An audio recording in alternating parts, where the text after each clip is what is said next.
রতন না, মন্ডল কাকাই বলতে হবে।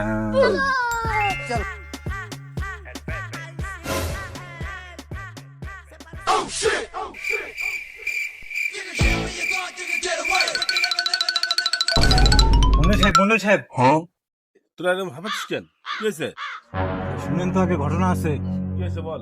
রতন তো সকিনা মায়ের বকরি মারি দিছে। বকরি মারছে, বকরি ছাগল। আমি থাকতে আমার এলাকাতে ওরা বকরি ছাগল চুরি করছে। আমরা দেখলাম বেচা কিনাও হয়ে গেছে, টাকাও লেনদেন হয়ে গেছে। আমাদের কি কিছু দিবে না? যা তোরা দুজন আপনি রতনকে বল যে মন্ডল ডাকতেছে, দেখা করতে বললো। আচ্ছা মন্ডল সাহেব, এখনই যাচ্ছি। যা।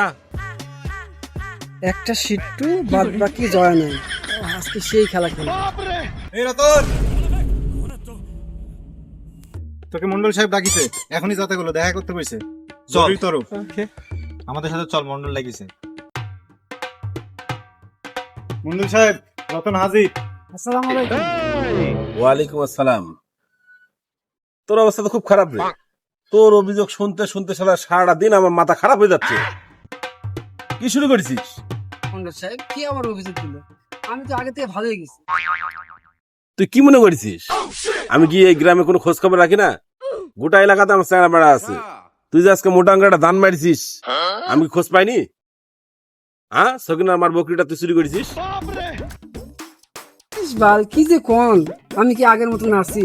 কবে ভালো হয়ে গেছি, সবাই জানে সেটা, আপনার কেউ কয়নি। তার মানে তুই করছিস, তুই ছাগল চুরি বিক্রি করিস নি? এটাই ওর পরে হাত দে। এই যে মন্ডল সাহেব টাকা, আরে এটা তো ওষুধ কেনার টাকা। এতগুলো ওষুধ কেনার টাকা? সত্যি মন্ডল সাহেব, এটা ওষুধ কেনারই টাকা। কয় টাকা নিয়েছিস ওষুধ কিনার?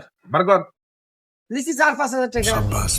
তোর কি অসুখ যে তোর 4-5 টাকা ওষুধ কিনা লাগে? আমার একটা গোপন অসুখ হয়েছে। দেখ, চুরি তো করেছিস, তো এই মন্ডলকে কিছু ভাগটাক দেওয়া লাগে না? যা করেছিস করেছিস, আমার চেনা বেড়া তো আছে, ওদেরকে কিছু দেওয়া লাগে। বার কর, বার কর টাকা, বার কর।